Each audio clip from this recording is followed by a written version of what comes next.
Pues empezamos, si os parece.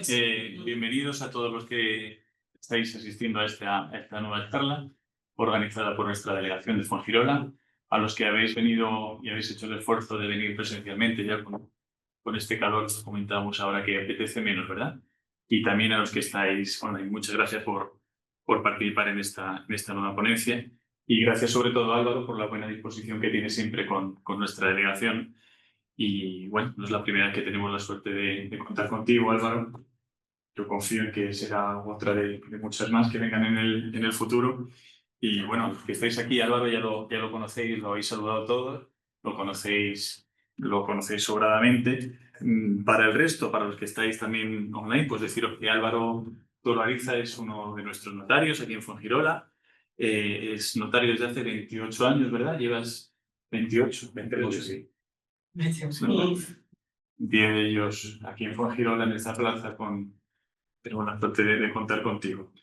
Y además es preparador de opositores a notarías, miembro durante varios años de la sección internacional del Consejo General del Notariado, que has estado representando al notario español en congresos internacionales, autor además de varios artículos en revistas jurídicas precisamente sobre derecho de sucesiones. Y bueno, por lo que no se me ocurre nadie mejor que tú, Álvaro, para darnos esta charla en el tema que hoy nos ocupa. Así que, Álvaro, cuando quieras, no te quito más tiempo. Muchas gracias. Por supuesto, lo primero que tengo que hacer es daros las gracias a Adolfo, que cuenta conmigo, al ilustre colegio de notaría, de abogados, perdón, a Arturo, perdón. Me han llamado cosas mucho peor. Sí. Me está invitando, empezamos mal, perdón, Arturo. Al colegio y desde luego a los que estáis aquí presencialmente, incluso en casa, porque hay 1000 cosas que apetecen ahora mismo más que escucharme a mí. Lo entiendo perfectamente. Muchas gracias a todos. La charla trata esencialmente del Reglamento Sucesorio Europeo, con ocasión de que se van a cumplir dentro de unos días los 10 años de su aplicación en práctica. Pero vamos a intentar, por una parte, hablar de las herencias transfronterizas y del fenómeno sucesorio con factor extranjero de una forma amplia, por una parte, no solo lo que se refiere al reglamento, y por otra parte, vamos a intentar que la cosa sea esencialmente práctica y útil, más que elevadísima en lo intelectual. Lo que espero es que cada uno de vosotros saquéis de aquí 2 o 3 o 4 cosas que os sirvan luego en el día a día. No pretendemos mucha altura intelectual, primero porque el ponente no la tiene y segundo porque no son horas. El título hablaba de luces y sombras porque el Reglamento Sucesorio Europeo efectivamente se acogió inicialmente con mucha ilusión y mucho entusiasmo, pero no ha sido precisamente un éxito rotundo. Vamos a hablar de las cosas que están funcionando bien y de las cosas que están funcionando mal. Por supuesto, nos debemos al Reglamento 650/2012, que todos conocemos como Reglamento Sucesorio Europeo, pero el título es mucho más rimbombante. Dice: relativa a la competencia, ley aplicable, reconocimiento y ejecución de resoluciones, aceptación y ejecución de documentos públicos en materia de sucesiones mortis causa y creación de un certificado sucesorio europeo. Se aprueba, efectivamente el 4 de julio del 2012, tiene una vacación legis enorme y no entra en vigor hasta el 17 de agosto del 2015. Es por eso por lo que ahora, aunque hace 13 años que se promulgó, solo hace 10 años de su entrada en vigor. Esos 3 años nos deberían haber servido a todos para estudiarlo concienzudamente, etc. No voy a preguntar cuánto lo estudiaste concienzudamente en ese periodo, yo tampoco. Pero desde esos 10 años sí hemos tenido ocasión de verlo con más detalle porque afecta en muchos aspectos muy importantes a nuestra práctica diaria. Afecta a nuestra práctica diaria, en primer lugar, porque España, como probablemente ya sabéis, tiene nada más y nada menos que un 14% de extranjeros pensados entre su población. Eso hace que entre los españoles legalmente asentados en España hay más de 6 millones de personas que tienen nacionalidad extranjera. Además, hay un montón de personas que no constan censadas, montones, en esta zona nuestra una cantidad enorme, y además de eso hay 3 millones de españoles que viven en el extranjero. El reglamento nos sirve para los dos casos. Nosotros estamos más acostumbrados a los extranjeros que vienen aquí, pero también se aplica, por supuesto, exactamente igual al español que se va a vivir a Alemania o a Francia. En el 2023, este dato cuando lo he leído me ha dejado un poco loco, en el 2023 se firmaron más de 4.000 herencias transfronterizas en España. Me ha dejado loco por escaso. 4.000 me parecen poquísimos. Lo que quiere decir que las estamos haciendo todas nosotros. Seguro que si pones... sí, claro, supongo que en Perú la harán pocas, pero nosotros hacemos montones, pero montones. Y yo no soy el más grande de los notarios de los alrededores en lo que se refiere a volumen de protocolo. Hola. Pero efectivamente parece que los tenemos todos aquí. El reglamento se aprueba con la intención esencial de unificar la legislación. Ya veremos cómo eso solo se ha conseguido de una forma muy parcial. Y también de simplificar el trámite sucesorio. Yo diría que en este segundo sentido el éxito es nulo. O sea, no se ha simplificado nada, sino más bien lo contrario. Habría una tercera finalidad que sería la de abaratar los trámites sucesorios, que una vez más no funciona. Eso no va a funcionar. Y ahora, a lo largo de la exposición, intentaremos ver por qué. El reglamento aporta 3 novedades esenciales que son, en primer lugar, el cambio del punto de conexión tradicional del derecho internacional privado en materia de sucesiones, que ha sido toda la vida la nacionalidad del causante y que desde la aprobación del reglamento pasa a ser la residencia. Este es probablemente, y a mi juicio, esta es mi opinión personal, el punto más oscuro del reglamento. O sea, me parece que es un error total y es un caos. Pero bueno, hablaremos de eso a continuación. En segundo lugar, la segunda novedad fundamental del reglamento es un aspecto que a mí sí me parece favorable y que está funcionando bien, que es la profesio legis o la profesio juris, la posibilidad de que el testador elija en su documento de últimas voluntades, testamento o pacto sucesorio, la ley que va a regir su sucesión. A mí eso me parece que es un acierto total. Está teniendo mucha implantación, le da un valor nuevo al testamento, amplía la libertad de testar del testador y lo hace, yo creo, prácticamente imprescindible para nuestros clientes de todos los días, es decir, para los europeos que tienen una vida basada en varios países. Me parece absolutamente fundamental. Hemos hablado de la residencia como punto de conexión, de la profesión de juris, y el tercer aspecto nuevo, novedoso, destacado del reglamento es la creación del certificado sucesorio europeo. Es una idea brillante, teóricamente hablando, pero que no ha tenido éxito en la práctica. También vamos a tener tiempo para hablar de por qué no ha tenido éxito, pero solo para que os hagáis una idea y partiendo de la base de que en mi notaría, es una notaría mediana de la Costa del Sol, se firman docenas de herencias transfronterizas al año. Tienen que ser una cifra parecida a 150 o 200 herencias transfronterizas en un año. En estos 10 años de vigencia del reglamento, yo solo he autorizado 3 certificados sucesorios europeos, solamente 3, y solamente una vez he firmado una herencia cuyo título sucesorio era un certificado sucesorio europeo firmado por un notario europeo que me traían. Solamente una vez, lo que quiere decir que el éxito es nulo. Luego veremos por qué. El reglamento, que parecía una herramienta fantástica para la unificación, que al fin y al cabo es probablemente la piedra angular de la Unión Europea, ¿no? El que no haya fronteras y el que todo se armonice de la mejor forma posible entre los Estados, pues tampoco funciona en ese sentido.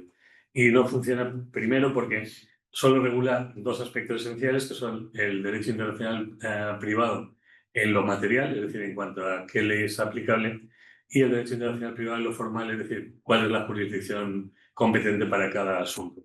Pero no regula el derecho civil, no habla de nada que tenga que ver con el derecho civil. La unificación del derecho civil en materia de sucesiones, que se plantea como un desideratum de la Unión Europea, no aparece, sencillamente no aparece, y no quiero deciros en el aspecto fiscal, o sea, no hay nada de armonización.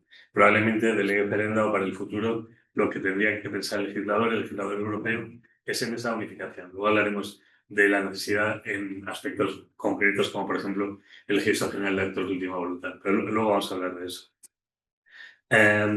Otra de los defectos, no solo de este reglamento, sino de la legislación europea en general, es que el respeto a las lenguas vernáculas, que por una parte es razonable, lleva a un caos burocrático total. Para que os hagáis una idea de lo que quiero decir, el artículo 10 del reglamento se modificó en España en 2019 porque 7 años después de su aprobación y 4 años después de su entrada en vigor se descubrió que estaba mal traducido, que las versiones italiana, francesa e inglesa decían que el notario era competente cuando algunos bienes inmuebles radicaban en su distrito, mientras que la versión española hablaba de todos los bienes. Y ese algunos versus todos no se detectó durante años y estuvimos aplicando literalmente reglamentos diferentes. Eso hace que la armonización sencillamente no funcione. Yo creo que sería más útil, aunque sería menos sentimentalmente más violento o políticamente incorrecto, que hubiera una única versión de las normas europeas. Supongo que habrá que rendirse al inglés, supongo que tendría que ser en inglés. Pero bueno, entonces voy a hablar de varios aspectos ya en concreto que regula el reglamento. Voy a hablar en primer lugar de la ley aplicable a las sucesiones. Posteriormente hablaremos de la competencia territorial de los órganos jurisdiccionales, aunque eso supongo que merece menos atención, y luego hablaremos del certificado sucesorio europeo.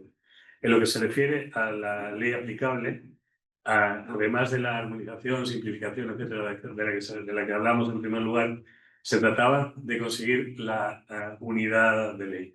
Es decir, que la sucesión de una persona necesariamente estuviera regida por una única ley. Esto, en cambio, no se ha conseguido, por lo que veremos a continuación. Hay un principio general de fondo, que es la libre circulación de personas y la libre adquisición de bienes dentro de la Unión. Eso también se intentaba respetar y eso afortunadamente sí funciona. Quiero destacar que la ley se refiere a una única ley aplicable, no a un único testamento. Venimos llamando testamento simpliciter al testamento en el que el ciudadano europeo otorga en un país solo para los bienes de ese país. Antes ya de la promulgación del reglamento, el testamento simpliciter estaba cuestionado en la doctrina, entre otras cosas porque el Código Civil preveía que la persona que moría bajo un testamento que no regulaba todos sus bienes moría intestado. Está en el artículo 1000 del Código Civil y, por tanto, ese testamento que decía esto se refiere solo a los bienes de España, pues técnicamente podía dar lugar a sucesión intestada y, por tanto, no cumplir bien con su función. Ahora bien, el reglamento, sin ninguna duda, lo acepta.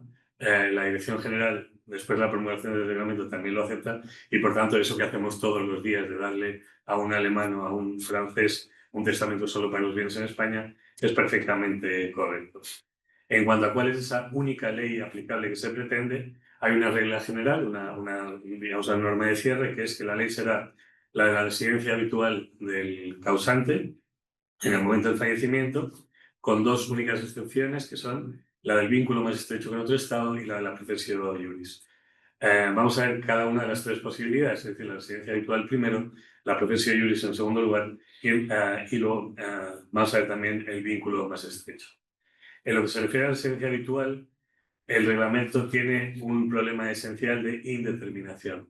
Es una indeterminación tanto material como formal, es decir, sabemos que la ley aplicable es la de residencia habitual, pero ni el reglamento ni ninguna norma de desarrollo explica qué es la residencia habitual y tampoco ninguna norma explica cómo se acredita la residencia habitual. Por ejemplo, sería razonable que se dijera es residencia habitual la que ha tenido el causante en los últimos 5 años antes de su fallecimiento. Eso parece que sería razonable, pero el reglamento no lo dice. En cambio, por ejemplo, si habla de la competencia territorial del órgano jurisdiccional cuando el causante haya tenido en los últimos 5 años residencia en ese territorio, pero para la competencia jurisdiccional, no para la aplicación de la ley. Eso por una parte. Tampoco queda claro a qué llamamos residencia habitual en toda la inagotable casuística que conocéis, igual que yo, de nuestros clientes.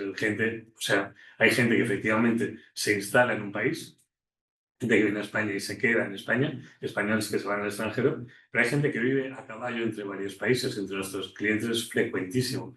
Entonces no se entiende exactamente qué llamar residencia habitual respecto a un señor que pasa 3 meses al año en España, 3 meses en Dinamarca, 3 meses en Francia y 3 meses en Inglaterra. Y eso, insisto, no es un supuesto laboratorio, es lo que vemos todos los días. Con lo cual, no hay tiempo que dé lugar a la residencia, no hay definición objetiva de residencia y en cuanto a los medios de prueba tampoco se dice nada. Con lo cual, en la práctica, parece lógico que certificados administrativos como, por ejemplo, el certificado de empadronamiento, el empadronamiento histórico, puedan servir. También, como siempre, la ley de registro civil en España dice que el estado civil se prueba por cualquier medio admitido en derecho y, por tanto, declaraciones de testigos, etc. Pero la falta de determinación sobre cuál es el medio previsto para aprobarlo, pues da lugar a una indeterminación total. Yo en este sentido, si me lo permitís, creo que estábamos mucho mejor con la nacionalidad. Y lo estábamos tanto en el aspecto material como en el formal. En el material, porque la experiencia o la observación es que el extranjero que viene a España conserva su condición natural y su cultura y su aprendizaje, etcétera. No tenéis más que pensar, no sé, por ejemplo, en los ciudadanos británicos, lo digo porque su derecho sucesorio, como sabéis, es más diferente. Cuando vienen a España, pueden pasar 5, 10, 15 años en España y no adquieren una conciencia de ciudadanía española, ni muchísimo menos. Yo recuerdo cuando entró en vigor el reglamento sucesorio y les explicábamos a los británicos especialmente que si no hacían un testamento adecuado, etcétera, podían tener su sucesión sujeta legítima, que la reacción general era de pasmo, o sea, era una sorpresa total. Entonces, eso en lo que se refiere al concepto, al vínculo material. En lo que se refiere al formal, si os ponéis por un momento en mi lugar, a la hora de determinar que soy el funcionario encargado de hacerlo, cuál es la ley aplicable, el pasaporte era un medio objetivo sencillísimo, al alcance de cualquiera y que no da lugar a ningún problema. Ahora mismo, esa indeterminación propia de la residencia es, por una parte, un problema y, por otra parte, además, una fuente de conflictos. Esa residencia habitual, además, según el reglamento sucesorio europeo, se aplica no solo a los conflictos entre Estados, sino también a los conflictos interregionales. Y, por tanto, para la determinación de la ley aplicable, el reglamento remite directamente al derecho interregional, que, como sabéis, en España está esencialmente contenido en los artículos 14 y siguientes del Código Civil, muy especialmente en el 16. La falta de adaptación, digamos, o de interiorización de las normas por los extranjeros se aplica exactamente igual a lo que se refiere al derecho interregional. Un ciudadano británico o un ciudadano marroquí que pasa 15 años en las Baleares o en Andalucía, muy rara vez adquiere conciencia de ser balear o de ser andaluz. Y no tiene nada de malo, o sea, no es ni bueno ni malo. A mí, o sea, éticamente me resulta indiferente. La cuestión es que la sujeción a la residencia habitual va en contra de la cultura individual. La sujeción a una ley que no es la nuestra, sea determinada por la residencia habitual o por la profesión juris o por el vínculo más estrecho, en todos los casos tiene un conflicto en los supuestos en los que existe una vulneración del orden público.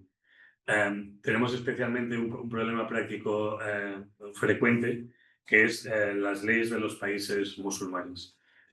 Los musulmanes en sus países, en general, hasta donde yo sé en todos, pero puede haber alguna excepción, tienen normas que dan derechos distintos a los descendientes varones a los descendientes mujeres. Eso, por algunos autores o por algunas resoluciones judiciales, ha sido considerado contrario al orden público y, por tanto, no aplicable en España. Y yo, si os digo la verdad, no lo tengo tan claro. O sea, por supuesto, estoy totalmente en contra de la discriminación de la mujer, no me entendáis mal, totalmente en contra, pero por otra parte, me cuesta pensar que los españoles tengamos que decidir cómo tiene que ser la ley de otros países.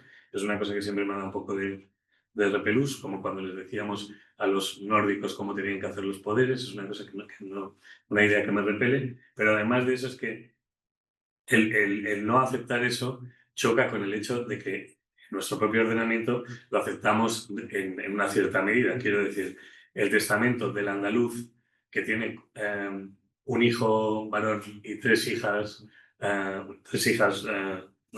féminas, que le deja la legítima estricta a las féminas y todo lo demás al varón, es perfectamente legal.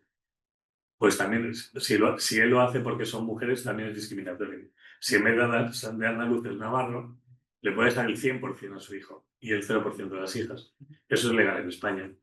Entonces, ¿podemos nosotros decirle a los marroquíes que lo suyo es contrario al orden público y lo nuestro no? Pues no lo sé, creo que no. Pero insisto, es una cuestión teórica, no es una cuestión sentimental ni nada parecido. No pretendo ser nacionalista, ni pro-Islam, ni contra-Islam, me da exactamente igual el Islam.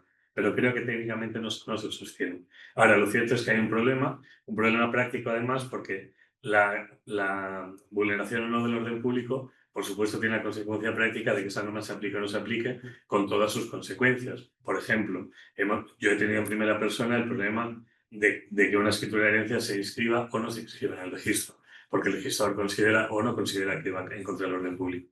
Entonces, es una más de las indeterminaciones que no acaba de salvar la ley.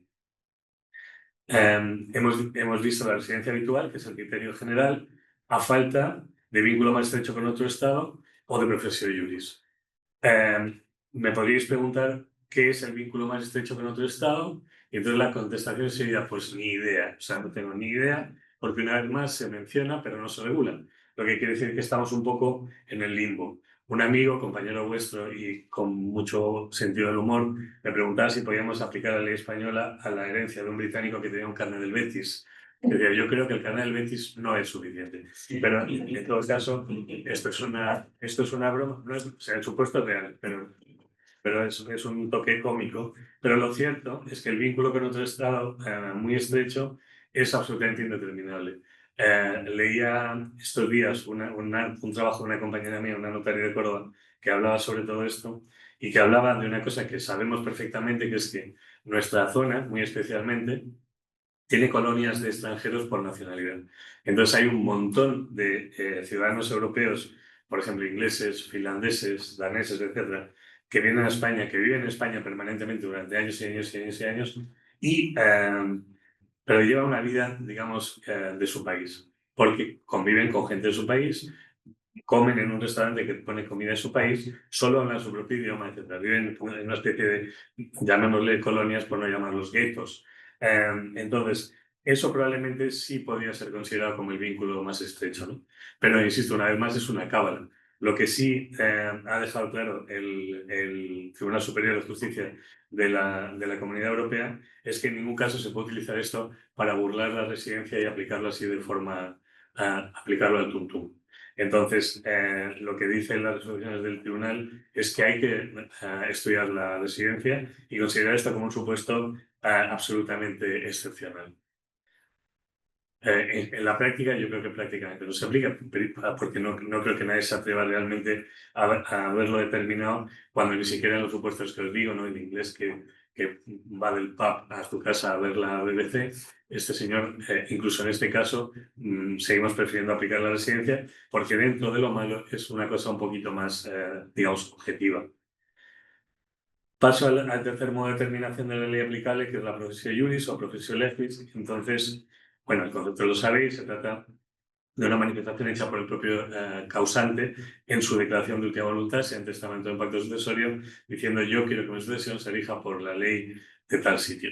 Entonces, en primer lugar, solo se puede hacer en documento sucesorio, es decir, en testamento o en pacto sucesorio, no se puede hacer en ningún otro sitio, no puede hacer un acta de manifestación, no puede dejarlo escrito en una servilleta, tiene que estar en su testamento, si no, no vale.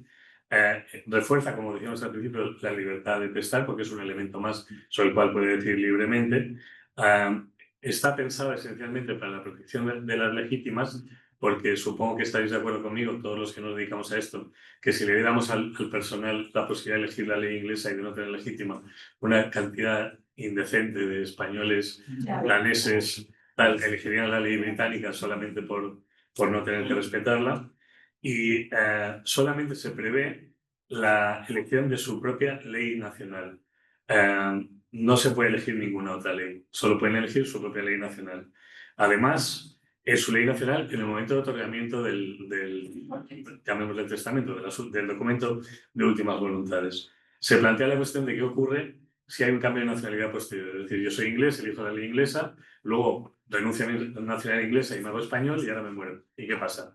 Entonces, las resoluciones del Tribunal de Justicia de la Unión dicen que se mantiene la elegida, es decir, en el supuesto que os he dicho, la inglesa. La idea es el principio de libertad de testar llevado al extremo, como cuando se mantiene, por ejemplo, en España la disposición a favor del cónyuge, incluso en caso de divorcio.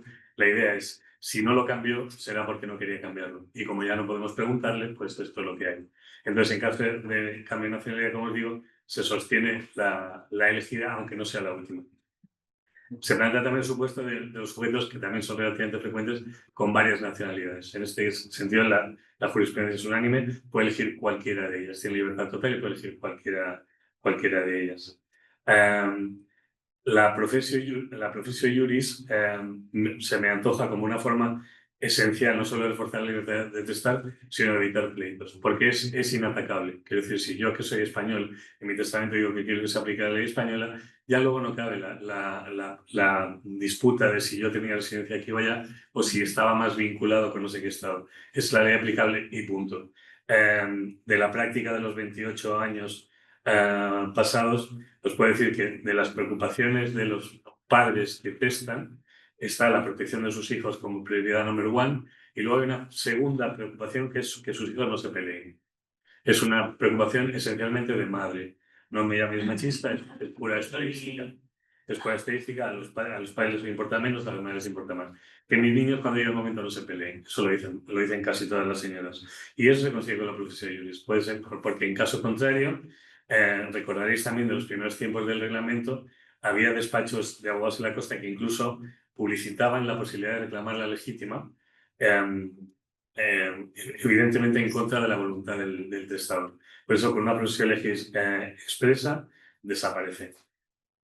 La profesión legis expresa es muy sencilla de entender, está expresamente manifestada en el testamento o en la norma sucesoria, y además de querer, no requiere una fórmula mágica, no hay palabras concretas, pero necesitamos que el testador diga quiero que mi sucesión se rija por la ley tal. Ahora bien, hay dos formas más, por lo menos, la profesión legis tácita y la profesión legis ficta. La tácita también se entiende bien el concepto, se trata de que el testador haya hecho un testamento del que resulte esencialmente su voluntad de elegir la ley de su nacionalidad, pero no lo ha hecho específicamente. El supuesto más típico es el testador británico, que dice tengo 3 hijos, pero se lo quiero dejar todo a la Asociación Protectora de los Burros de Dorset.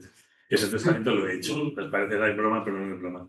Entonces, ahí parece claro que aunque no haya dicho específicamente quiero que mi testamento se elija por la ley inglesa, quería que se eligiera por la ley inglesa. A pesar de eso, tengo que deciros que en contra totalmente, de forma, para mi gusto, totalmente irracional, la Dirección General, en términos generales, nuestra Dirección General, la Fe Pública y Seguridad Jurídica, está manifiestamente en contra. Y entonces hay resoluciones flagrantes. Por ejemplo, hay una del 2024 que niega la existencia de profesión juris tácita en ese mismo supuesto que se acabo de decir. Es decir, un ciudadano británico que dice, tengo una hija, pero no quiero que mi hija herede nada, quiero que lo herede todo quien sea.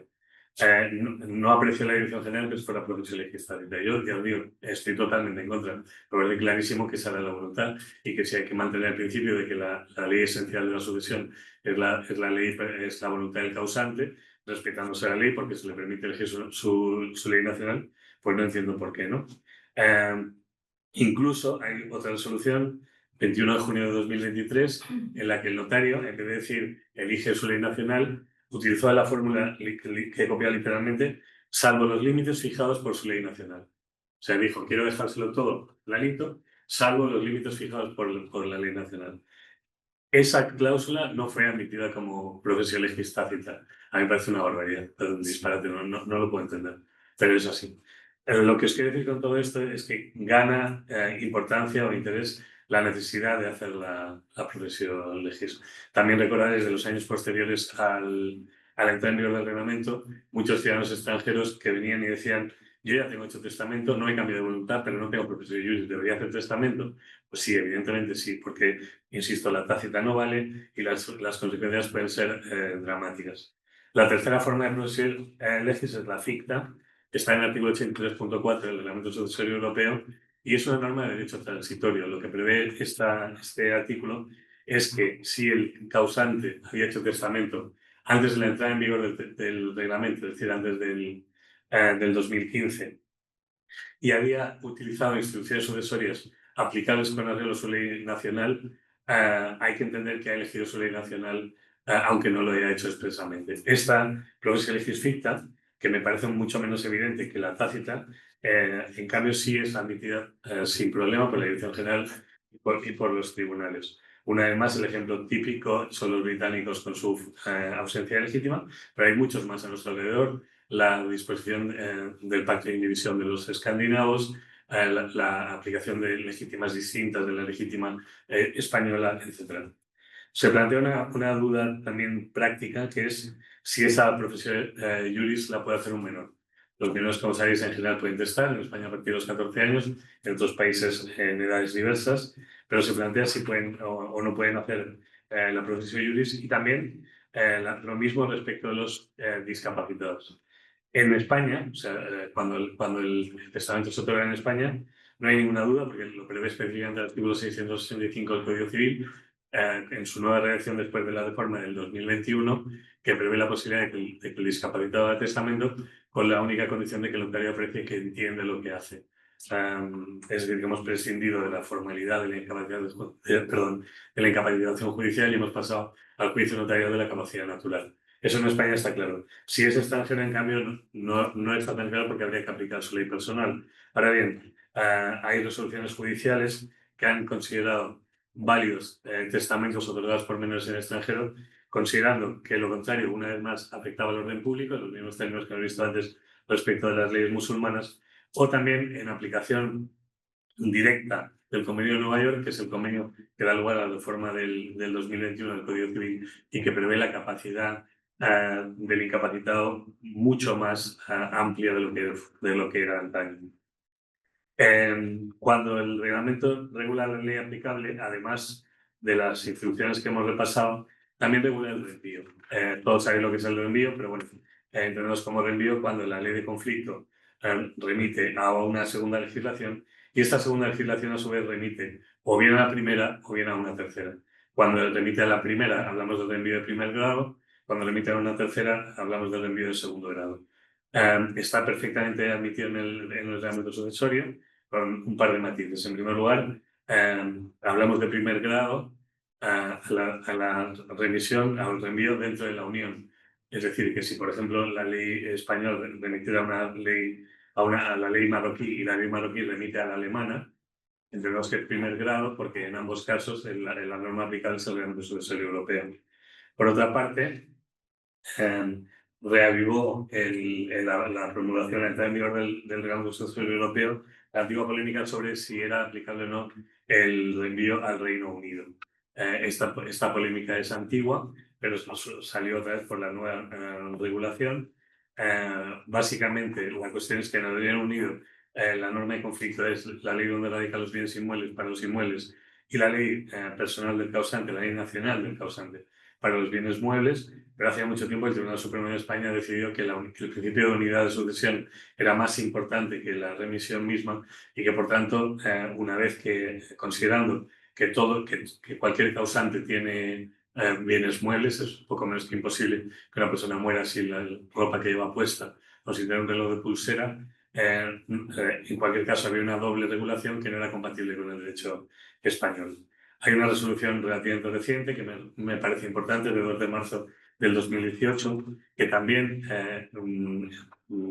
resolvió la cuestión de si era imprescindible acogerse al probate y aplicar necesariamente la intervención del executive.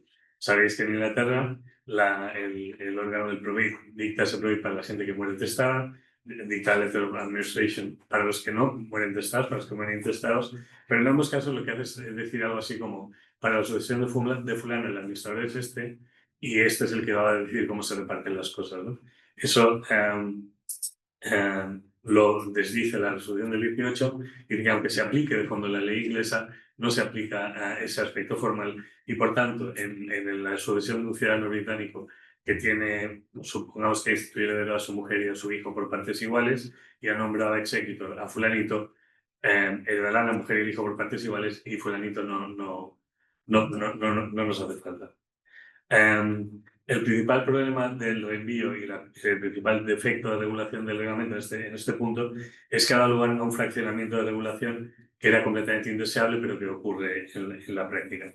Quiero decir que, sin duda, ciudadanos que tienen bienes en la Unión Europea y fuera están resolviendo sus sucesiones independientemente, están aplicando 2, 3 o 14 leyes nacionales diferentes a su sucesión. Por ejemplo, la ley, hay una resolución alemana del Tribunal Superior de Justicia alemán que admitió que en la sucesión de el caso de un ciudadano chino que tenía bienes inmuebles en Alemania, pero residía en China. Entonces, aplicando el reglamento sucesorio europeo, la ley aplicada era de China, y la ley china prevé que los inmuebles se rijan por el lugar donde radican, aunque sean sitios diferentes. El Tribunal Superior de Justicia alemán, de forma para mí un tanto sorprendente, ya en vigor el reglamento sucesorio europeo, admitió que ese ciudadano tenía que elegir la sucesión de sus bienes en Alemania por la ley alemana y la sucesión de sus bienes en China por la ley china. El principio de unidad de ley se va totalmente al cuerno. Hay un caso parecido, que es el que nos ocurre con muchas colonias de sudamericanos en España y de españoles en Sudamérica. He aprendido preparando esta charla un dato curioso, que es que Buenos Aires es la ciudad del mundo con más gallegos. Ni La Coruña, ni Santiago, ni Vigo, ni nada, es Buenos Aires. Entonces, la ley argentina prevé efectivamente que la ley aplicable es la de los inmuebles. Entonces, para el supuesto de un ciudadano argentino que tiene inmuebles en Argentina, pero que reside en España, si esa sucesión la tengo que resolver yo, por ejemplo, lo que tengo que hacer con el reglamento sucesorio en la mano es decir, ese señor reside aquí, la ley es la española y por tanto le voy a aplicar la ley española a todo. Eso es lo que dice el reglamento sucesorio, porque además una de las cuestiones prácticas que más pronto se resolvió es que se aplica al mundo entero. Es decir, si eres residente en España, se te aplica el reglamento sucesorio europeo, seas chino, seas argentino o seas neozelandés, da exactamente igual. Porque se aplica a tu residencia en España, por una parte, y al órgano jurisdiccional que va a decir sobre la sucesión que soy yo. Entonces, insisto, con el reglamento sucesorio en la mano, debería aplicársele a este señor la ley europea, la ley española.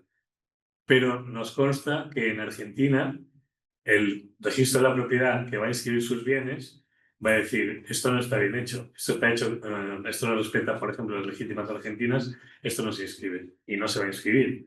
Lo que al final, desde un punto de vista práctico, una vez más no desde un punto de vista de teoría elevada o intelectual, desde un punto de vista práctico, lo más lógico es decirle al argentino, mira, déjame que te haga yo tu escriturita de tu apartamento en Torremolinos y para la Argentina, mírale. Es horrible porque va en contra de todo lo que se intentaba, pero es así, es específicamente así. Sigue en vigor un tercer supuesto relacionado al fraccionamiento y a la falta de triunfo de la unidad legislativa que preveía el reglamento, es que sigue vigente el artículo 936 del Código Civil francés. Y los franceses lo aplican sin considerar que esté derogado tácitamente por el reglamento. Ese artículo prevé que la legítima de los hijos que tengan nacionalidad francesa es intocable independientemente de la ley que se aplica a su sucesión.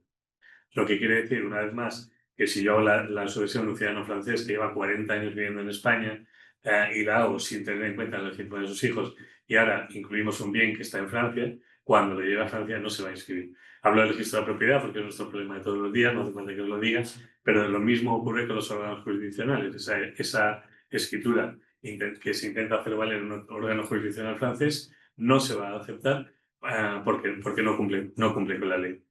Al final, la esencia es que, aunque haya voluntad de unificación, la unificación no existe porque hay una política subyacente mucho más importante de nacionalismo, de nosotros vamos a hacer lo que nos dé la gana y Europa ya puede decir misa, simplificando. El reenvío, además, según el propio el reglamento, según el artículo 34, no cabe en caso de profesión legis. Es decir, si el testador ha dicho, esta es mi ley, pues es su ley. Y es su ley material, independientemente de que la ley de Derecho Internacional Público de ese país que ha elegido remita a otro. Tampoco dice el artículo 34 del reglamento que se aplica en caso de vínculo más estrecho, aunque ya hemos visto que, bueno, que eso en la práctica no tiene mayor importancia. Hay un siguiente apartado que para vosotros probablemente tiene una importancia menor, pero que quizá tenga algún toque práctico, que es la competencia territorial. Es decir, qué órgano jurisdiccional es competente para resolver de las cuestiones sobre sucesiones transfronterizas. coincide en el tiempo, en la entrada en vigor del reglamento, con la ley de jurisdicción voluntaria de 2 de julio del 15. Entraron en vigor prácticamente a la vez. Entonces, la ley de jurisdicción voluntaria, sin ninguna duda, nos califica a nosotros los notarios como órganos jurisdiccionales, aunque siempre hubo ahí una duda, porque es verdad que no somos jueces, pero compartimos parte de sus funciones y de los requisitos que marca el reglamento para ver quién es o no es un órgano jurisdiccional. Hay una cuestión práctica que a mí me resulta muy interesante, aunque en la práctica no se está jugando mucho con esto, que es que si recordáis el artículo 18 de la ley hipotecaria, que es el que regula la calificación de los documentos por el registrador, prevé 2 tipos de calificación. La calificación de los documentos notariales, en las que el registrador tiene que entrar en la forma y en el fondo del documento, es decir, tiene que ver que es correcto formal y materialmente, y luego la calificación de los documentos judiciales o administrativos, en los que solo tiene que entrar en la forma, no puede entrar en el fondo. Entonces, a mí se me plantea, en teoría, que en nuestras resoluciones jurisdiccionales, por ejemplo, si yo hago una declaración de herederos intestato en la que estoy asumiendo funciones jurisdiccionales, la calificación del legislador se debería referir únicamente a la forma y no al fondo. Sería mucho más cómodo, pero en la práctica no se está aplicando, aunque yo creo que debería ser así. También el artículo 10 habla de competencia territorial por el lugar donde radican los inmuebles, lo que en la práctica una vez más nos lleva a un cierto caos, porque yo entiendo que la falta de coincidencia de la ley aplicable y del órgano jurisdiccional no es más que una fuente de problemas. O sea, se puede esperar de nosotros un conocimiento básico, somero de la ley alemana o de la ley danesa, pero no un conocimiento intenso como el que tenemos de la española y lo mismo a la inversa, ¿no? Yo creo que eso es un error. O dicho de otra forma, yo creo que la ley aplicable debería ser la misma que rigiera la competencia. El Tribunal Superior de Justicia de las Comunidades valora cualquier medio de prueba para hacer prueba de esa residencia que da lugar tanto a la aplicación de la ley como a la competencia del órgano. Y por último, en este sentido, deciros que esa competencia se aplica esencialmente en la declaración de los habeas, que es lo que hacemos todos los días, pero también al Tribunal Superior Europeo y a otros documentos como la advelación de testamentos, que es una cosa que afortunadamente ya prácticamente no hacemos. El COVID me ha permitido por una única vez hacer un expediente de advelación de un testamento por el riesgo en caso de epidemia. Es una cosa que estudiamos en la profesión que pensar, ¿para qué estudiamos esto? Si esto es imposible, pues sí, pues lo hemos tenido. Bueno, bien ahora el certificado sucesorio europeo, no os quiero entretener mucho, creo que me estoy pasando de tiempo, voy a intentar resumir. Se suponía que iba a eliminar la concurrencia en un mismo fenómeno sucesorio de varias declaraciones de herencia o de varias escrituras de herencia, no se vio para eso en absoluto. Tenía un ámbito temporal, pues, que es las resoluciones posteriores al 17 de agosto del 15, material, que es solo los fenómenos hereditarios, no donaciones u otros fenómenos parecidos, y territorial se refería solamente a los Estados de la Unión, excepto el Reino Unido, digo Reino Unido cuando era miembro de la Unión, Irlanda y Dinamarca, que no lo aceptaron. Curiosamente está aceptado en Suiza, aunque no es miembro de la Unión. Tiene un formulario que no es obligatorio y hay una cierta discusión sobre si es o no un título sucesorio, es decir, si es una categoría equiparable al testamento de la declaración de herederos o si es un documento que debe englobar uno de los demás. Yo creo que es clarísimo que la voluntad del legislador es que sustituya al testamento o a la declaración de herederos y que no sea necesario que coincidan. Así está, por ejemplo, el artículo 14 de la ley hipotecaria, que prevé que el título sucesorio es el testamento, la declaración de los intestato o el certificado sucesorio europeo. Ahora bien, no se utiliza prácticamente en absoluto. Se utiliza primero porque nadie lo conoce. O sea, el ciudadano no sabe que existe. El ciudadano te puede venir al despacho y decir, quiero hacer testamento, pero no viene a que usted me expida un certificado sucesorio europeo de mi padre. Eso no existe. En segundo lugar, sirve solamente para el fenómeno sucesorio, pero no para la liquidación del régimen económico matrimonial, con lo cual se queda cojo una pata, no nos sirve, necesitamos arreglarlo todo y arreglarlo todo a la vez, ya lo sabéis. Por otra parte, no se puede aplicar si hay oposición, es decir, si alguno de los interesados en la herencia presenta su oposición, aunque el Tribunal Superior de Justicia de las Comunidades Europeas prevé que esa oposición tiene que ser fundada, no puede ser un chaval que dice, pues me opongo porque no me gusta esto. Pero si hay una oposición fundada, tienes que cerrar el expediente, con lo cual tampoco sirve. Yo creo que vuestra propia función tampoco favorece que se haga porque vosotros recibís a clientes que os piden que arregléis los papeles de su casa en Estepona. Y yo creo que normalmente ni siquiera le preguntaréis, ¿pero usted tiene una casa en Nueva Zelanda? Supongo que no, porque no te lo han pedido, no es tu trabajo, no, digo yo. Entonces, al final, no, pues sí. Exacto. Pero es que luego además no hay ningún tipo de adaptación a las leyes nacionales correspondientes, lo que quiere decir que el certificado sucesorio que yo haga, sujetándome estrictamente al reglamento y sin saltarme una coma, no va a ser inscribible. Va a ser inscribible en el 98% de los países del mundo, no va a ser aceptado por un montón de tribunales del mundo porque no va a cumplir sus propias normas. Entonces, al final es un brindis al sol. Hay una sentencia del Tribunal Superior de Justicia de las Comunidades que me resulta muy interesante para vuestra práctica y para la mía, que es que es de 18 de marzo del 2023 y lo que prevé específicamente es que las instrucciones que regulan la sucesión se aplican aunque afecten a inmuebles que no estén en esa jurisdicción. ¿Qué quiere decir esto? Pues imaginaos, por ejemplo, una figura muy común en nuestra práctica que es el Jaime Vilotu, el Uskifte, ¿no? Eso es. Jaime lo dice perfectamente. La posibilidad de que un cónyuge deje el 100% de su herencia al otro cónyuge y que solo tras la muerte del segundo pasen los bienes a los hijos, con ciertas limitaciones que prevén todos nuestros ordenamientos escandinavos, en España no se contemplan. Siempre nos hemos planteado si es admisible en España o no, etc. Según, como os digo, esa sentencia del Tribunal Superior de Justicia es perfectamente admisible. Pero es un problema práctico que es la inscripción de eso en el registro de la propiedad. Porque en la ley interna danesa, noruega, etc., se prevé, por ejemplo, que el cónyuge reciba el 100% de la propiedad, pero que no pueda donarlo.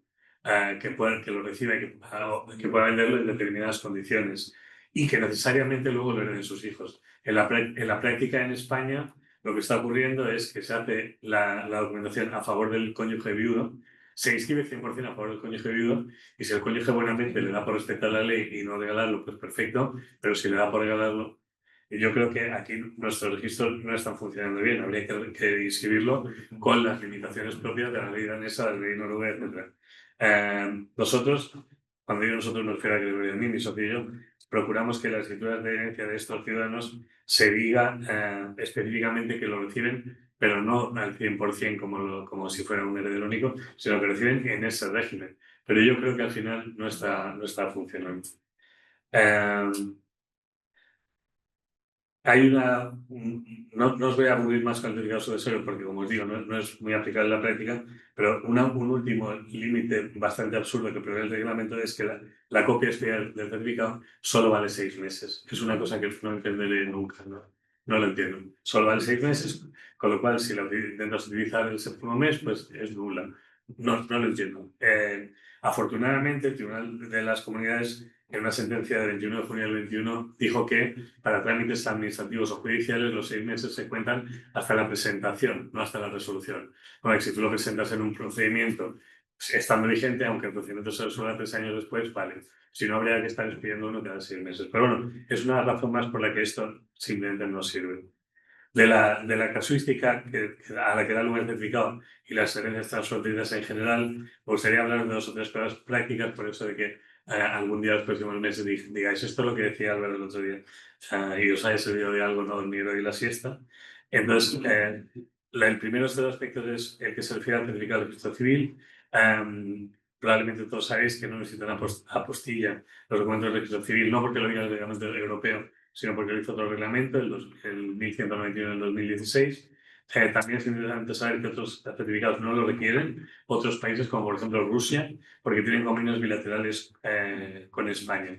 En este punto también nuestra legislación es absolutamente insuficiente porque no tenemos, primero porque no aplicamos el registro civil a la sucesión testada, que fue un señor que hace testamento diciendo tengo 3 hijos, luego va a hacer escritura de esos 3 hijos y no hay forma humana de investigar si tiene otros 6 hijos que nunca mencionó. Eso se cae en el limbo, podrán reclamar o lo que sea, pero no se puede investigar y no hay forma humana de probar los hechos negativos. Si no lo podemos hacer en España, imagínate tú en el mundo entero. Lo mismo nos ocurre con las últimas voluntades. Ya sabéis que la Dirección General ha pasado por 3 etapas diferentes. En primer lugar, bastaban las últimas voluntades españolas. A partir de un determinado momento se pidió también la ley de la nacionalidad, lo cual era un poco absurdo porque dejaba fuera todas las demás leyes y obligaba a pedir certificados de gente que hacía 50 o 60 años que no pisaban su país. Y ahora parece que se han moderado un poco. La situación actual es que se pide la nacionalidad, salvo que resulte acreditado que el causante lleva mucho tiempo en España. Algo es algo. Yo creo que de ley referenda para el futuro habría para esto por lo menos dos soluciones. Una evidente, que es la legislación de actos de última voluntad universal, pero eso no va a ocurrir nunca, o por lo menos europeo, sería un paso adelante. Pero luego habría otra posibilidad, que a lo mejor iría en contra del principio de libertad de testar, pero que podría servir para evitar esto, que es que el testamento fuera válido en el lugar donde radiquen los bienes, formalmente hablando. Eso querría decir que para determinar los derechos sobre los bienes en Estepona solo valdría un testamento español, no un testamento neozelandés. Porque es que en la práctica pretender saber que el causante no ha hecho testamento en cualquiera de los 200 países del mundo, pues es sencillamente imposible y eso da lugar a una inseguridad jurídica total. Respecto al futuro, quería hablaros de derecho internacional, pero bueno, lo hemos avanzado antes y en Andalucía afortunadamente no nos interesa muy especialmente porque no tenemos apenas normas forales. Pero para terminar, porque me he ido de tiempo, perdóname, por favor. No, estamos bien. Gracias. Quería deciros para el futuro que aparte de lo que hemos hablado de posibles soluciones, hay un artículo en el reglamento, el artículo 82, que prevé que antes del 25 de agosto de este mismo año, es decir, antes de dentro de un par de meses, la Comisión Europea tiene que presentar al Parlamento un informe de revisión del reglamento, es decir, un informe que diga esto se está haciendo bien, esto se está haciendo mal, esto habría que mejorarlo, esto habría que cambiarlo. Teóricamente eso daría lugar a una reforma del reglamento que lo haría mucho más práctico y mucho más útil. Yo estaba investigando y yo creo que ese trabajo no existe y que por tanto pretender que se vaya a presentar el 25 de agosto del 25 es ciencia ficción. Pero bueno, con un poco de suerte en algún momento se hará. Si queréis, para terminar, una nota positiva que os hagáis los más contentos a casa, parece ser que la legislación y las instituciones de la Unión son un desastre y no son mucho mejores que las españolas. Si teníais alguna duda de que somos españolitos y todo funciona mal, ojalá viviéramos en Europa, olvidaos. Exactamente igual. Bueno, tenía más cosas, pero no os quiero aturdir, no son horas. Así que, por mi parte, hemos terminado. Muchas gracias.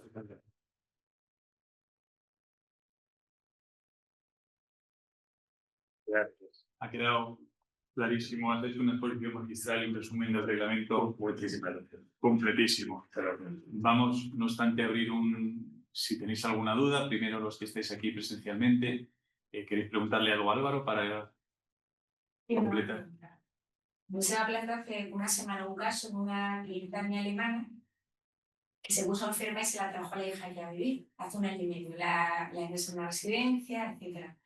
Ahora la señora tiene un testamento en Alemania donde dice que le deja a la hija el piso aquí en España y le hace un legal. Le dice, dejo el piso de que tengo en España a mi hija y quiero que se rija por la ley española, lo que es ilegal. O sea, entonces mi duda es, ¿qué ley aplico? Claro, en los últimos 5 años ella está viviendo aquí un año y medio. Perdona, dices que dice que quiere que el legado se rija por la ley española. Sí. No dice que su sucesión se rija por la ley española. Dice el legado. Primero digo, ¿qué ley se aplica? A mí me viene más que se aplica el alemán. La verdad, que es mucho más complicada. Pero realmente esta señora lleva aquí un año y medio y se vino porque estaba enferma.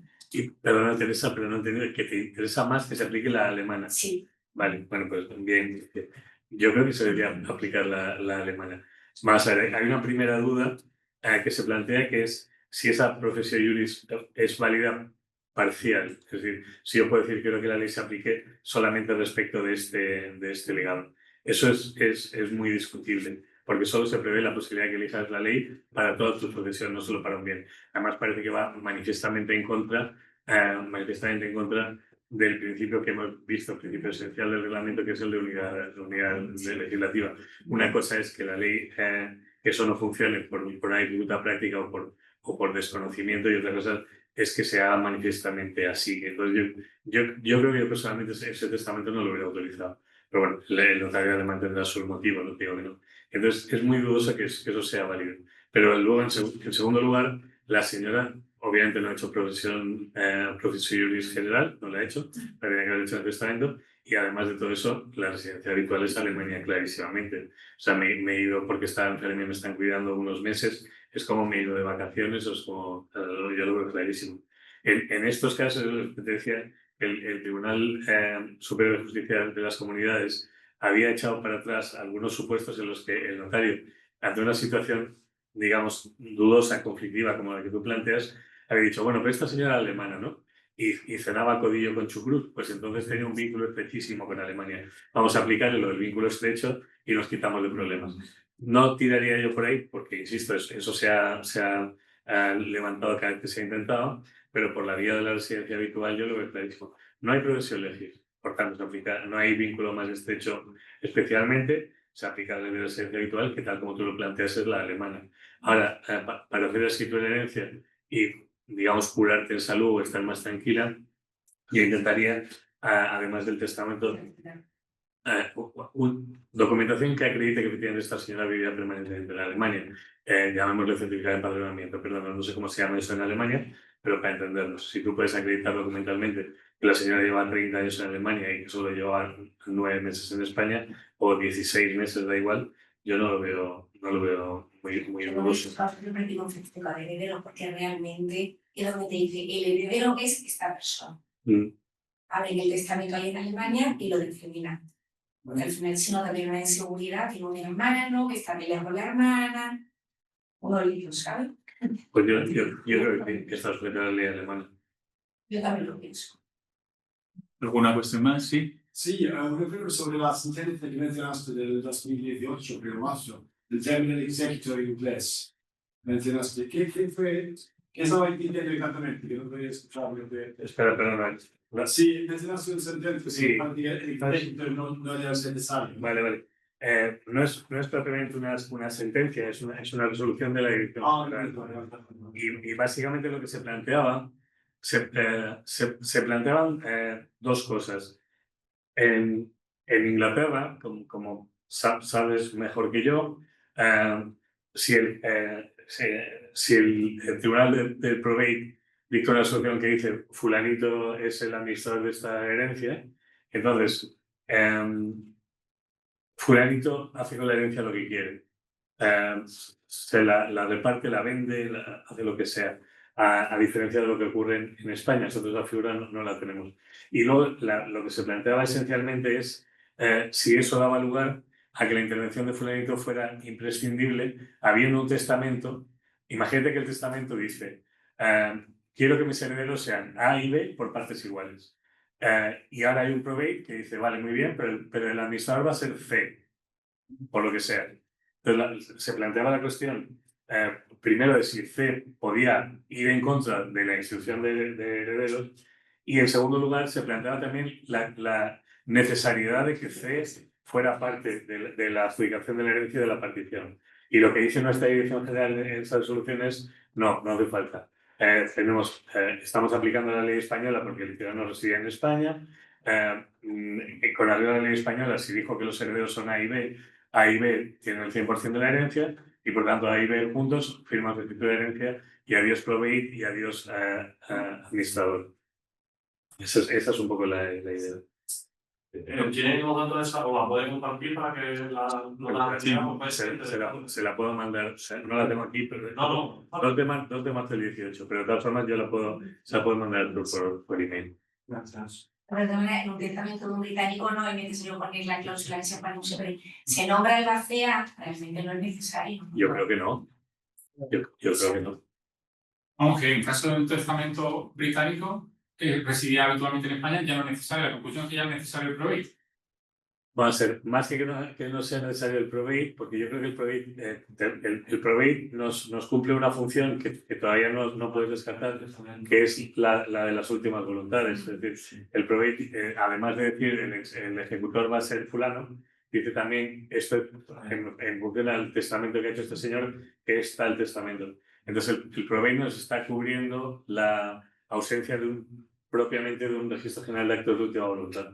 Entonces yo sí sigo pidiendo el probate. Lo que te decía es que lo que no veo tan claro o lo que se cuestiona es, primero, si hace falta que ese señor, que no es heredero ni legatario, pero que es administrador de la herencia, concurra, Y segundo, si ese señor que es administrador de la herencia pero no es heredero legatario, puede otorgar un sitio de herencia o incluso vender los bienes en contra del contenido del testamento. ¿Alguna cuestión más? Pasamos a los compañeros que están online. Mira. Álvaro, nos pregunta un compañero si es válido el testamento que se refiere a los bienes que tiene en España y el resto se rija por el testamento otorgado en su país. Sí, sí, absolutamente. Eso es lo hemos hablado al principio, le llamamos testamento simpliciter y se dudó durante un tiempo, la Dirección General estuvo dubitativa, pero ahora mismo no hay absolutamente ninguna duda. No da lugar a sucesión intestada y es perfectamente válido. Vamos, yo es que creo que sin exagerar te puedo decir que los firmo a diario y los firmo y los veo, mis compañeros los firman también. Yo creo que ahora mismo no es dudoso, lo fue, pero ya no.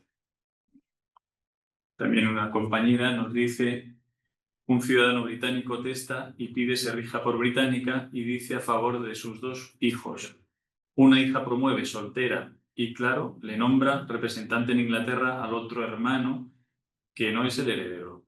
Así en notaría España piden para herede el hijo, estoy leyendo textual, a su padre lo que diga Reino Unido.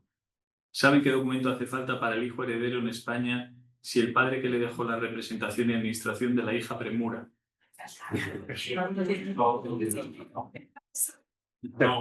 Bueno, vamos a ver, no sé si lo he entendido exactamente, perdóname, compañera, pero yo entiendo que hay un testamento con 2 herederos y entiendo que hay uno que ha premuerto y entiendo que hay un nombramiento de administrador del otro por parte del órgano del probate.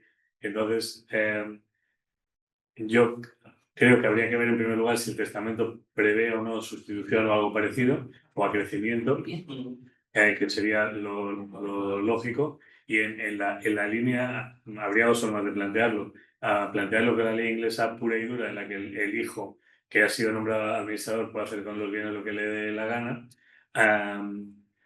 Pero es que hay una pequeña diferencia entre esto y lo que estábamos hablando antes, que es que en este caso hay elección de la ley británica. Entonces, se debería regir por la británica y por tanto este señor podría hacer lo que le diera la gana, independientemente de que luego sus sobrinos, que son los que parecen que podrían quedar perjudicados, pudieran reclamar su parte de alguna forma. Pero formalmente yo creo que él está legítimo para firmar la herencia él solo. Y en el supuesto en el que hablamos es un supuesto en el cual se había elegido la ley española. O sea, la sucesión se elegía por la ley española. Era un supuesto ligeramente diferente.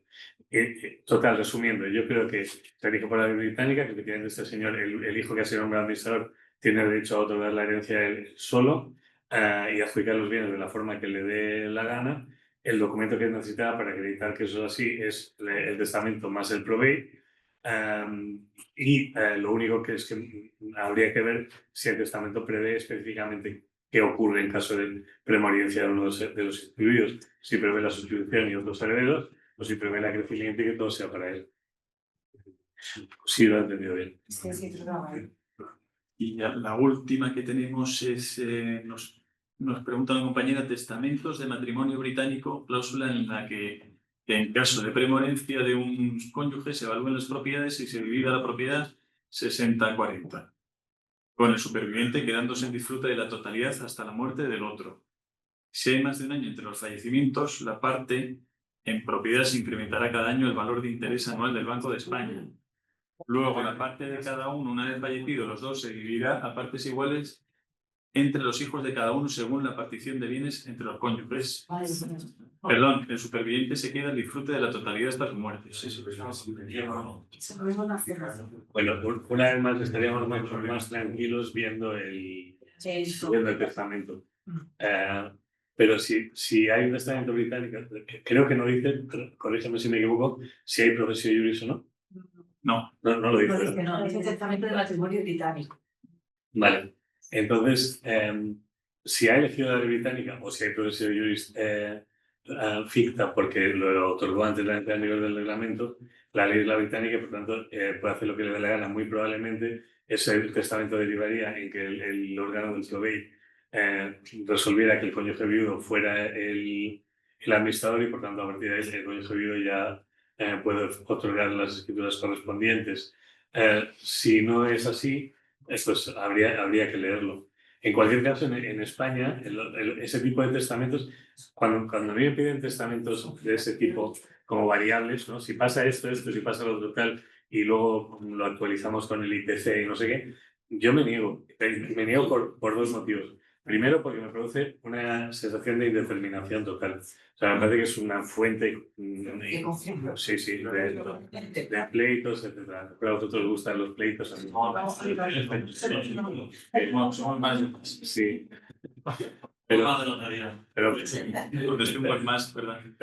aparte de que es una fuente de conflictos, es que luego también tiene un problema. No hemos hablado nada de derecho fiscal, eso daría para 14 charlas más. Pero desde el punto de vista fiscal, ese testamento es infumable. Quiero decir, ¿cómo se liquida esa sucesión? Claro, creo que ella ha dado las instrucciones para que sepas, no la prepara. ¿Vale? Creo, porque ahí El consejo van a ver de las No hay problema, no, pero y además elige la libreta. Y es que ha matizado después, ha enviado un mensaje. Monserrat, se están riendo de mí por tu culpa, porque vas a venir a verme. Bueno, pues ven si quieres, no hay ningún problema. Pero yo lo que le recomendaría, insisto, pero más aparte, es simplificar y objetivar. O sea, una cosa objetiva. Mira, hay un supuesto, de hecho, muy común entre los extranjeros y entre los españoles también, que son los cónyuges que se instituyen herederos mutuamente, o bueno, que pretenden instituirse herederos mutuamente, salvo que tenga otra pareja.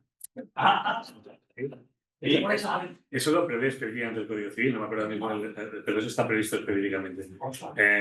Pero luego, además, en el mismo sentido, quiero que mi hijo herede este piso si se porta bien o si acaba sus estudios. Ese tipo de cosas. Eso es imposible. O sea, eso da lugar a una herencia imposible de tramitar.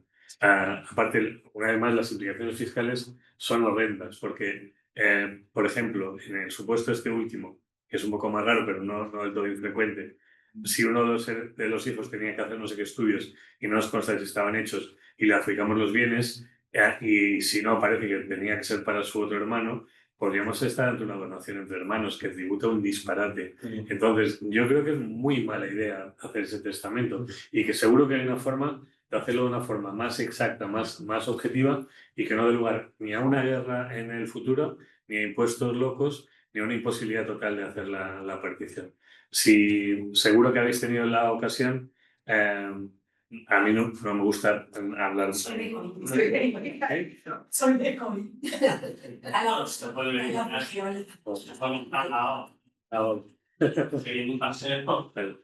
Que seguro que habéis tenido la ocasión de hacer alguna herencia, que el testamento era incomprensible. A mí me ha pasado.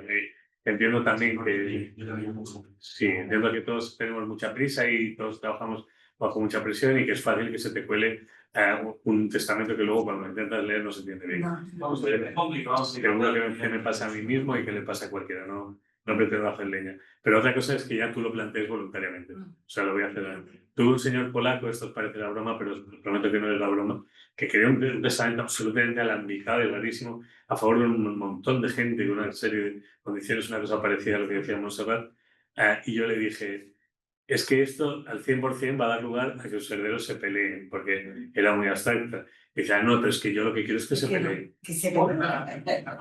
Sí, lo más dicho.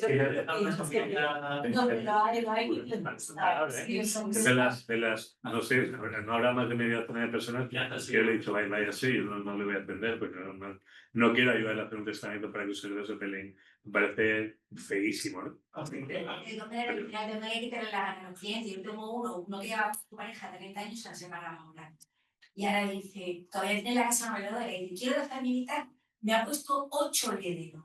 Los 3 herederos, luego un 10%. Uno quiere en Canadá, otro quiere en Venezuela. De hecho, mire, esto no lo haga. Compensa a los demás con lo que tenemos en Inglaterra, porque esto va a traer problemas. Y luego, si uno quiere vender, se van a pelear todos. Que no solo que se pelean bien, y es que va cada uno de un país. Y poder de todos. Poder un sitio diferente, digo, pero bueno, que haga entonces un alquiler vacacional y una semana para que se venga aquí. pero es una locura. Pero muy probablemente esa señora por lo menos no tenía intención de que se pelearan.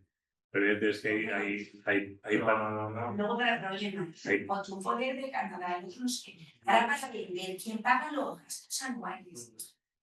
Por los nietos nacidos en la fecha de fallecimiento del abuelo. Los posteriores no. En una familia de 7 hermanos, cada uno con sus respectivos hijos de 8 nacionalidades, entre todos. Y entonces, y la pelea de los nietos que no han nacido cuando muere el abuelo, son pocos, pues esos no heredan nada, heredan el resto. Entonces, eso por más que le explicas al señor, no a esto, porque esto va a traer, me da igual. Yo esto lo quiero así, yo quiero los que yo conozca antes de morirme, el resto me van igual. Por ser justo, lo de los testamentos complicados no es una cosa de extranjero, es una cosa humana, porque los españolitos dicen lo mismo. O sea, lo de yo, es verdad, yo quiero que herede mi Manolo, pero solo si me es fiel. Sí. Lo heredo yo así de señoras españolas vamos, que vienen de la compra. Eso es universal. Y luego, por otra parte, pasa como cuando está todo lleno de tráfico y los restaurantes están llenos. No te puedes quejar que vivimos de eso. Son muy cómodos, nos dan mucha guerra, pero nos dan de comer. Por favor, que vengan mucho con sus líos. Pero que va buscando lío, ¿no? No, Ella dice que va con la intención. no, yo a ese señor se lo dije, le digo, yo no lo ayudo, lo siento, yo no da la gana. Luego está una señora alemana, que además la casa está a nombre de los dos, la señora ya había muerto, y me viene el marido, el ex marido, pone, la heredera son mis 2 hijas porque mi marido se ha ido con otra mujer y me han sido infiel. El testamento acordado en Alemania ponía eso. La peor de mi vida, sí. Bueno, tiene que ver la infidelidad con Ella lo Sí, a favor de esa señora. Sí, no Pero al final, no lo hemos hablado porque no era el objeto de la charla, pero yo os digo de verdad, yo estoy ya absolutamente en contra de la legítima. Yo también. Creo que me parece que no tiene sentido nada. Que además en una familia normal, os conozco a todos personalmente, pero no conozco bien vuestras familias, pero en una familia normal como la de cualquiera de nosotros, ¿tú qué vas a querer más que hereden tus hijos? Ahora, cuando no quieres que hereden es porque se están portando como perros. Que se portan como perros que se vayan al carajo. Yo eso lo veo clarísimo. Y al principio me parecía descabellado, pero yo ahora lo veo súper claro. Solo hay una quiebra de eso, que es un supuesto que también hemos tenido en el despacho varias veces, que es señor, siempre su nombre, ahora me voy a meter los nombres para compensar, un señor que después de 60 años de matrimonio y tal, acaba pidiendo heredera a una señorita que acaba de conocer. Eso es muy triste, eso es feo y probablemente es injusto, etc. Ese es el único momento en el que dices, bendita legítima, pero en general yo creo que es una antiguaya y que debería desaparecer. Pero, están subiendo, es cierto que están suscribiendo más testamentos con cláusula de desheredación en caso de que el hijo. Bueno, lo que ocurre, Nacho, es que desde el 2018 lo ampara el Supremo. Las causas de desheredación en el Código Civil son antiguaya total, que prevén el intento de asesinato y... Sí, hay una posición potencial de eso. Exactamente. Pero se están haciendo ahora más, ¿no? A raíz de esas sanciones del Supremo. La complicación luego en el acreditar eso. Sí, bueno, verás, tenemos la suerte de que la desheredación, por el motivo que sea, por eso o por cualquier otro motivo, da lugar a un pleito solamente si el desheredado protesta. En el caso estándar de que yo desheredo a mi hijo porque hace 15 años que es que no sé ni dónde vive, normalmente, mira, en una familia muy cercana a la mía, no era propiamente familia mía, pero casi, un heredero desheredado por ese motivo hace poco ha presentado una impugnación del testamento y el juez le preguntó en el juicio, ¿y por qué tardó usted 2 años en presentar la demanda? Y contestó, porque no me había enterado que mi padre se había muerto. Porque no me había enterado que mi padre se había muerto. No hay más preguntas, como en las películas, no hay más preguntas. Pero sí, lamentablemente, o afortunadamente, digo lamentablemente porque quiere decir que los hijos se portan como cerdos, y afortunadamente porque por lo menos le da a los padres una capacidad de reacción. Ahora tenemos una polémica, digamos, doctrinal, pero de aplicación práctica, que es que la sentencia del 18 y las sentencias posteriores, que ya son varias, se refieren solamente a la designación de descendientes. Pero es evidente que es perfectamente aplicable a ascendientes. O sea, tú pones el caso de un matrimonio, imagínate, un matrimonio que llevan casados 15 años, no han tenido descendientes, se quieren tiernamente y son buenísimos. Y el padre de él es un cerdo.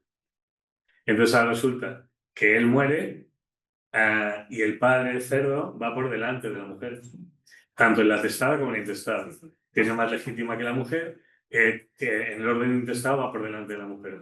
Eso es infumable. Yo personalmente me estoy permitiendo hacer testamentos desheredándolo, porque pienso, primero, que es lo justo, pero luego además que aunque no existen sentencias, salvo para los descendientes, si esto llega a un juez, el juez tiene que estar loco para no darme la razón. Y yo lo estoy haciendo. Pero en realidad no existen sentencias. ¿Pondríamos eso? Testamento? Yo pongo, sí, claro, por supuesto, pero siempre hay que poner motivo. En este caso y en cualquiera. O sea, la designación para nosotros es causal, no es voluntaria. No basta con decir, no quiero que me den nada. Hay que decir, pero sea por el motivo que sea, tanto si es el de la sentencia del 18, como si es uno del Código Civil, como si es este otro que, como te digo, digamos que yo mismo me invento. Pero yo en este lo que pongo es que se aplica por analogía a la sentencia del 18, porque entiendo que la unidad de ratio es total. O sea, que el padre sea un cerdo con el hijo es exactamente lo mismo que el hijo sea un cerdo con el padre. No veo ninguna diferencia. Es más, probablemente sea peor. Quiero decir, tu hijo nunca eligió ser tu hijo. Y por tanto, si no se porta bien contigo, pues yo qué sé. Pero tú sí elegiste de su madre. No sé, yo creo que nuestra obligación para con ellos es mayor que la de ellos para con nosotros. Estás viendo aquí, te estoy viendo. Pero por muchas cosas. Estamos entregados y estamos perdidos, es verdad. Pero yo creo que nuestra obligación es mayor y que por tanto el padre cerdo, moralmente hablando, es más cerdo que el hijo cerdo. Entonces, no sé, estos términos jurídicos técnicos se entienden, no sé. Álvaro, no queremos abusar. No, para nada, muchísimas gracias. Muchas gracias. Gracias. Gracias. Quedamos con